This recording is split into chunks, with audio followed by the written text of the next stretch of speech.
and welcome again to Between the Sheets with me, James Max, and joining me, we've got Dave Chawner, comic, author, and we've got Dawn Neesom, journalist, broadcaster. In her dreams. Now, we have plenty of things to discuss. This is the programme where we go inside the papers to look at the stories that you may have missed. And today, the BBC is expected to confirm the appointment of Jess Brammer, who's a former deputy editor of Newsnight and also a former editor of HuffPost UK, to a top news role. And this is the editor behind anti-Brexit tweets set for a top BBC role. Why is it that they seem to be able to find people who are inappropriately qualified to be head of news? No, she is perfectly qualified.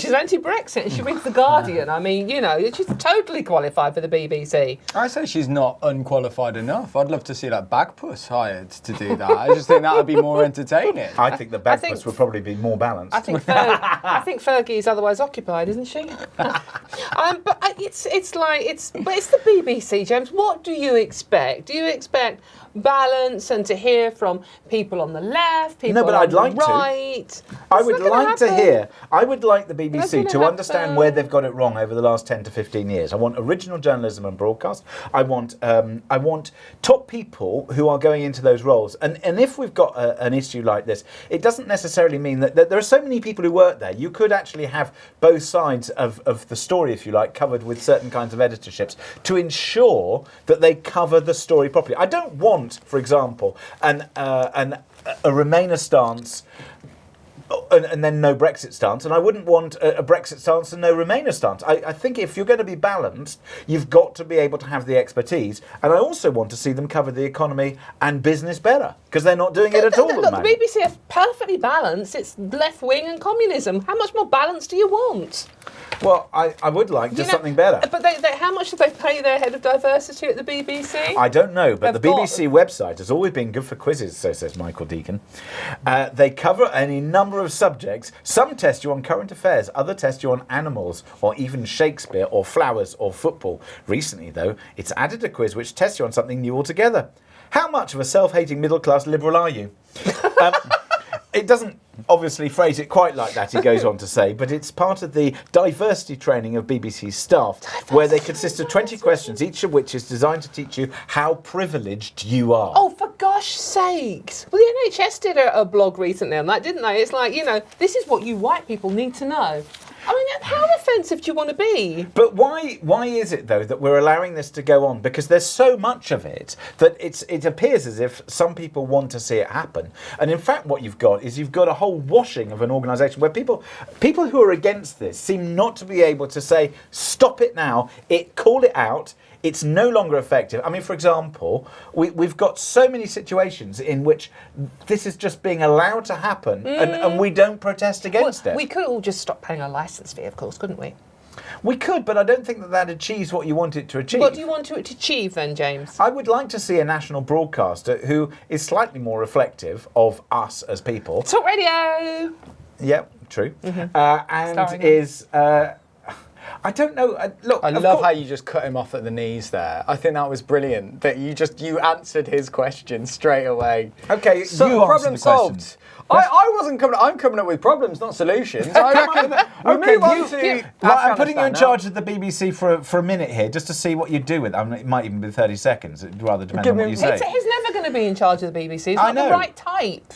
I'm not going to be in charge of anything. I'm not even in charge of my own sock drawer, so I don't think I'd be the sort of person. But I know, always old socks. No, it's not. No, always old socks. I don't know. I give myself my own show. That's what I do. Yeah. Well, then maybe I'll give us a show too. It's a better than a Newsnight. Can you? I would yes, love to see we'll do Newsnight in a way that people might actually watch. You know what we'll do on the first thing for Newsnight? We'll get there the BBC's favourite newspaper, and we'll say, "Good evening and welcome to Newsnight," and we'll use this as the basis for all the stories that we're going to discuss because it's fantastic. And do you know what I wrote on here? For this show, go on. Nothing, because there's nothing in the Guardian today. Nothing, no stories of interest. Because it's crap. It's crap. And that's what we'll do if we get Newsnight, and we'll get some watchers and viewers because people want to see some interesting people say interesting stuff. Oh God! I know. Calm down, dear. At your age, it's not a good idea. Too many E numbers. There won't be any numbers on the Guardian thingy, News Night. We could do News Night though. That would be good. News Night. A bit of diversity. Well, I could use all the red top tabloids. That'd really go down well, wouldn't it? Oh, it would. And the Daily Mail, because the BBC hate all those papers, and yet which papers do most people in this country actually read? Exactly, and wouldn't one agree with the front page of today's Daily Mail, in which they say Met chief must go? How incompetent do you have to be to keep your job either at the Met or indeed as Education Secretary? Give her a break though. If you lived your entire life as your surname was Dick, I was going to say, you have to be a hard. dick to do either job, really, don't you? I mean, yeah. Can I say that? I don't know. Surname is Maybe we Dick. should swap their names. Gavin Williamson is... Christopher brilliant. Williamson. Williamson is sort of like Willie... Gavin Dick. Gavin Willie.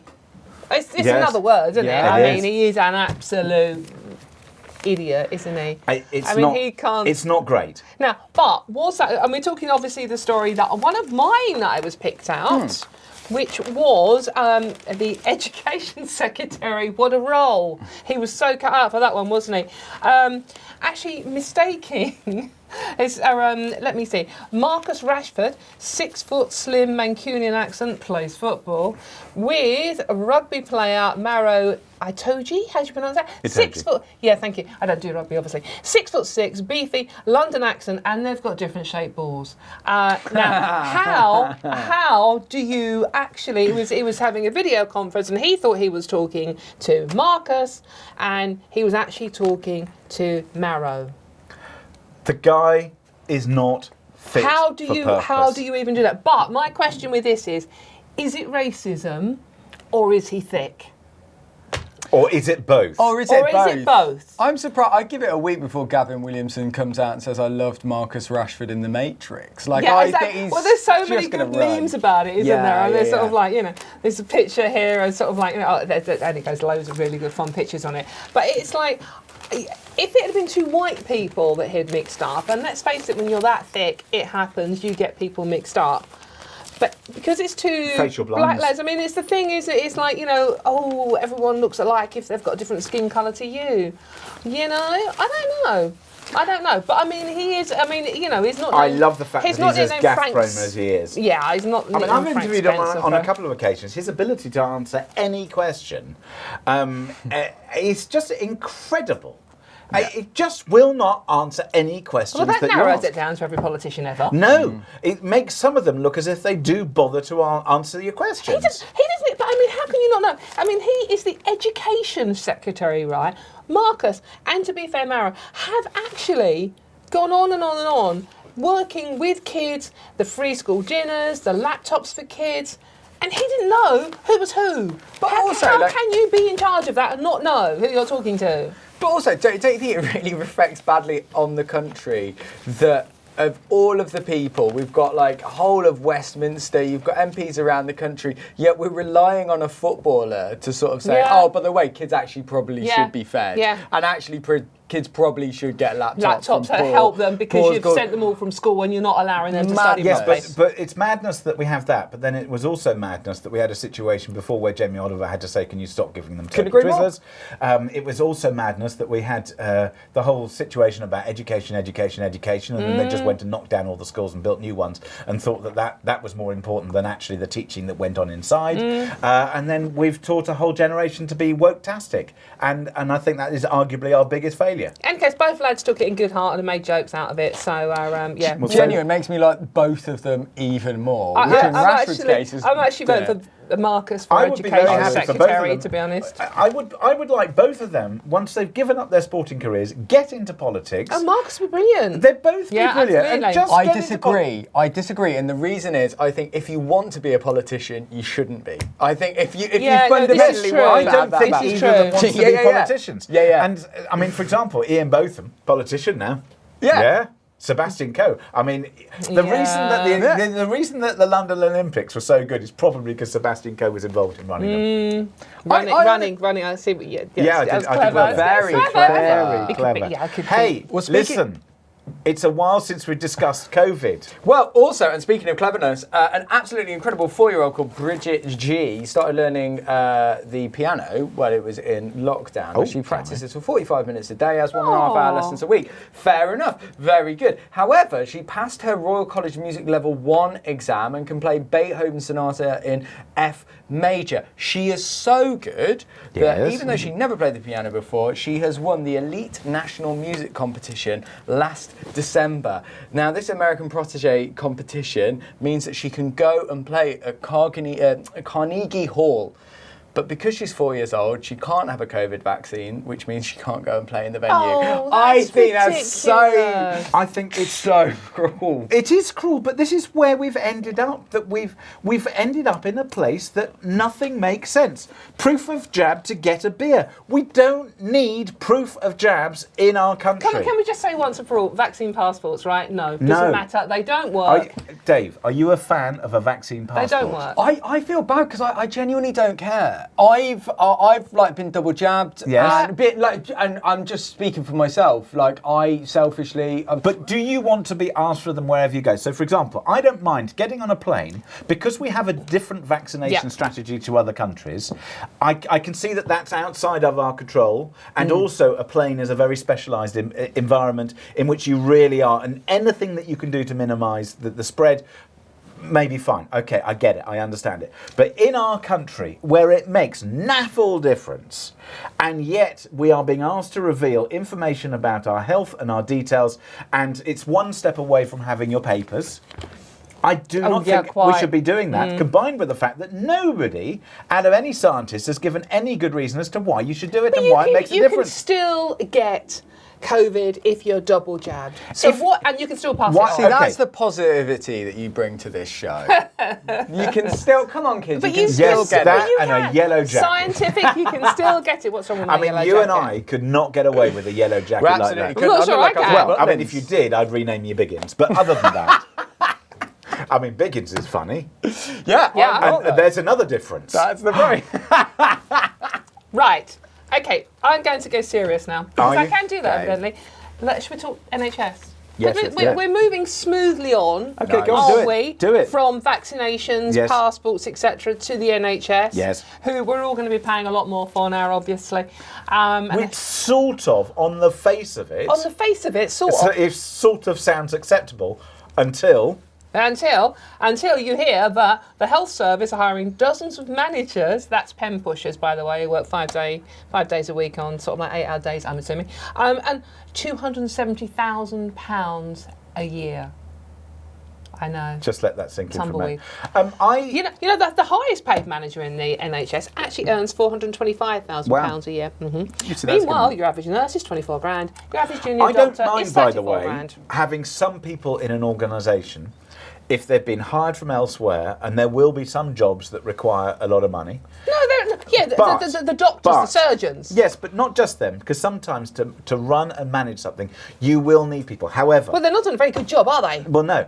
And this is the point, that we've got so many people here who are being hired.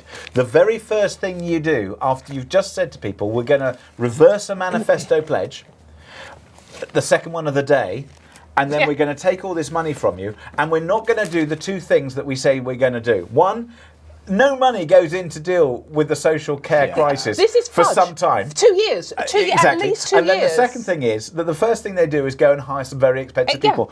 Go and hire some frontline staff, or go and build a hospital. Do what you need to do. Do you know how many vacancies there are for nurses in this country at this very moment? How many? 35,000. Right. 35,000. Then go and fill them. Doctors Stop are leaving this in their droves. nonsense. There's a very good tune in the Mail today, illustrating exactly what's going to happen. NHS it's a black hole. Sort it out. Absolutely. Well, I think sort it out. I think pay them that money. Pay them the £270,000 a year, but say, look, if you don't manage to save us X amount of money, you're off. But they've already been doing this. They've been doing this for years. They've been paying managers huge amounts of money. This is what happens. Look at the cock up. They're not doing a job, as a society, No, quite. yeah, but this is what has happened. The National Health Service has become so almost shining bright light of this most amazing thing. And of course, there are some concepts of it which are brilliant. But it's now become such an amazing thing that it's become untouchable. It's a you cult. can't say that money is being wasted. You cannot say that there is mistreatment. You cannot say that there are people within it who are managing us and our situation badly. Well, you cannot say that they've over-prepared for COVID and under-prepared for everything else. You cannot say that they are being inefficient. And as a result of that, it means that it requires more and more feeding, more and more money. And then we as a society, because it's free, we will not accept the value of the healthcare system because so many people abuse it. They ask for stuff they don't need. They complain about things that they don't want to get. Or alternatively, they don't treat the appointments that they have with the due deference that they should do. That's not to say that there are a huge number of people who are treated brilliantly by it, and there are incredible frontline staff who do the most amazing job. But because of all that conflation, it means that we can never have the proper conversation about how do we do this better. It's a black hole where money goes to die. And as my nan used to say, you're throwing good money after bad doing this. You really are. You are. Where would you like to go next? After you've done Newsnight, what would you do with the NHS? That's what I want to know. Well, hold on, how much are they going to pay me again? 270 grand. What am I going to do? Whatever they want me to do with it at that price, to be honest. Yeah, but there are some things that what I would do is I would centralise some resources. And say, for example, if you have a look at private companies. He does money. You had to ask. I love didn't it. you? Yeah, but if say, for example, if you have a look at the private healthcare companies, they will have one chief executive. They will not have a chief executive of the whole lot. Yeah. We have so many layers of bureaucracy because we have all these separate trusts and separate things, and then we have every hospital will have their separate PRs, and they'll all have separate systems, and then there'll be different computer systems all over the shop. There is a lot of waste within that organisation. You get people to come in and reduce the waste. There you go. Yeah, moving on. And what's your next one? Oh, mine. I really like Just because you want to present this, it doesn't mean that you can present it. I can do a better job than some people can. Yes, And not I've others. got a nice yellow Where would you jacket. like to go next, Dave? I'm going to go for Vandalism in Newport Pagnell. Terrible stuff. Oh, I was really worried about that one this morning. Yes. I woke up and I thought, oh my God, Newport always Pagnell. am. What are we going to do with Newport Pagnell? Sarah Goodwin, what a terrible mother's let her kids vandalise all over the pavement. The police Oh, yeah, were this is a called good story, to be fair. and they were completely out of control. They were using chalk to doodle and play hopscotch. We're playing hopscotch. Her 3 kids in chalk. I mean, it makes your Which blood sort run of- cold. sort I of have to washes say- off. I have to say that if you're going to let your children do that, at least give them a bucket afterwards with some soapy water It's to not wipe hard, it. is it? Bar humbug in any Yes, case. I don't want that crap on my streets That is outside. not I don't vandalism, want though. it. He lives in Frinton. He doesn't Yeah, want anything crap on exactly. his street. You can't say crap, can you now? But I mean, it's like I don't want it. I tell you what is proper vandalism, though, is that the Taliban have been caught painting over a mural of George Floyd in Kabul. Oh. And, that's their reputation completely ruined, isn't it? I mean, how will we ever forgive them then? What were they thinking? So, best headline of the day, and I'm sorry to bring it up because you wanted him dead. I did to not be want the or not to alpaca be, dead. this is the Geronimo question, and it slings arrows at definite. They say tragic alpaca. I don't know why they ever say tragic, but although why can't they give us his age? They give everybody else's age. Tragic alpaca. Yes. 43. Geronimo's owner last night slammed a post-mortem which said he may have had bovine tuberculosis as a blatant cover-up. So, it may be that he never had TB. Why didn't they just test the alpaca again before they killed it? I don't understand that. I really I don't don't understand that. it. And I thought the way they behaved, the way DEFRA behaved, was awful. Poor alpaca should never have been killed without an extra test. However, the reason it's to be or not to be, great headline in the Sun, by the way, is because the owner is saying one thing, but DEFRA are saying no, there were signs of TB scars, and we will have to wait another 12 months. We've got 12 months of this to find out exactly whether the alpaca, Geronimo, had TB or not. Meanwhile, who's working class? This is KPMG. I love this story. The accounting and consulting firm KPMG has become the first big business in Britain to set a target for the number of working class staff. What I want to know is, how did they get to 29%? Not 30%, Yeah. not 25%, 29%. Who came up with that? Well, they're And then- accountants. They are accountants. They are accountants. But Bina Mehta, who's the chairwoman of KPMG, she came from a working class background and said, I'm passionate passionate believer that greater diversity improves business performance. Fine, but if I said, well, I'm not working class and I want more not working class people in my business because I think it proves better, you wouldn't allow it. This is disgusting. Classist. Yes. Well, I want people from all backgrounds, all races, all religions, all orientations to have the same chance. Even alpacas. That's going to be a big office. Well, it is a big office. I want people to have the same chance, but we're here. You've just completely screwed your BBC application, by the way. I don't care. That I've worked for the BBC in the past. They'll probably never employ me again. Past being the Probably operative, not after this, mate. No. Listen, I've told them about my Newsnight. I'd double their viewership. We'd have 3 people watching. Yeah, exactly. So 1.5 people currently watch it, and you're worried exactly. about 29%. No, I'm worried about this because I don't have a problem making sure that we have a more diverse working class. What I have a problem with is, when are you going to say in this piece, we must hire people who have the skills that we want and push for diversity? If people were hired on the basis they were good at their job, none of us would be here, really, would they? No. Speak for yourself. Box ticking. And most of the cabinet. But I mean, the thing is, right, I love this, right, because the last barrier we have to break down, because it's not cool or trendy, is classism in this country. I mean, you know, racism is very trendy, the transgender issue is very trendy, you've got all the woke liberal leftists going, yeah, I'm right on with this one. But classism has been ignored in this country for way too long. Do you think it's been ignored, or in what ways has it been ignored? No, I don't think it's been ignored at all. I think we're a very classist society. I was talking to my butler about this the other day, and I think the thing is, it makes people uncomfortable because I don't actually think people realise what class. I don't know what class I'm in. My dad was a builder, my mum was a nurse. What's that even mean? Well, this is the other. I think it's great that we are talking about class now, working class. But I think I this don't is think also working class exists, because I think if you have a look at her definition here. Well, this is what I'm she If said, you let me shut up, you posh boy. I really wish you would shut up. Oh, sorry. I'll let you shut up. It defined working class as having parents with routine and manual jobs such as plumbers, electricians, butchers, and van drivers. Well, this is the point with All male jobs, pretty much. What's A lot of male jobs. You know, And then- the thing with middle class people is they never let working class people talk. So, any case, I love the idea. I'm delighted you think I'm middle class. Upper class? I don't know. Good way to tell you're middle class. I'm an immigrant. Good way to tell I'm you're an middle immigrant who learnt how We're to pretty speak. much all immigrants, aren't we? Exactly. Anyway, back to this. Do you think this is a good idea? I think people, the best person for the job should get the job. I do agree with you on that one. Thank you. And I'm glad we are talking about class, because I do think there is a class. I mean, try being working class, getting a job at the BBC. I think we've had enough discussion, KPMG. We can move on, because enough. Enough with your rubbish diversity. Posh Let's move on. boy. You should get a second but job as if a I shredder. said, but hang on a second, if I said common girl, then I'd be hauled out of here. You can't say that. But you can say, ooh, push boy. You can call me whatever you want. I don't mind, big boy. Any case, I'm going to talk pants. Okay, you I talk like getting to the bottom of the situation. See where I'm going with this one? Good. This is the Knickered Chef. This is another Sun headline, probably not as good as the last one. Jamie Oliver has brought all his male employees new pants after having a eureka moment in his boxer shorts. I don't even want to think about it. Any case, he's discovered a brand of boxer shorts called Saks. See what they did there? That have a little interior pocket that cups your balls. Can I say that? Like an angel is holding them. Cups your man bits like an angel is holding them. It's not right. Do you think he's having a midlife?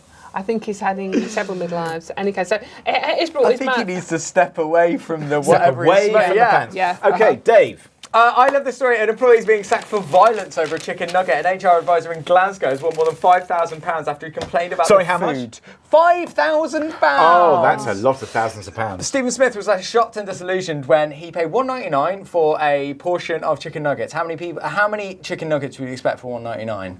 Well, it rather depends on where they come from, but I would say half a dozen, but I bet it's less than that. Half a dozen. This is staff canteen. 3. 3. You are absolutely right. Yeah, because you've read the story. I've read the story as well. I was trying to give some It's intrigue. my job to read the stories. 3 though for You don't do your $1.99. job That's properly. not good. Posh boy. Wow. I Anyway, was just trying to make my guess look good, because if we all go 3, then it's just like a bit boring, isn't it? Because it's like, we know what's coming. It's That's like, the worst excuse ever, isn't it? Although it would make this show a lot shorter.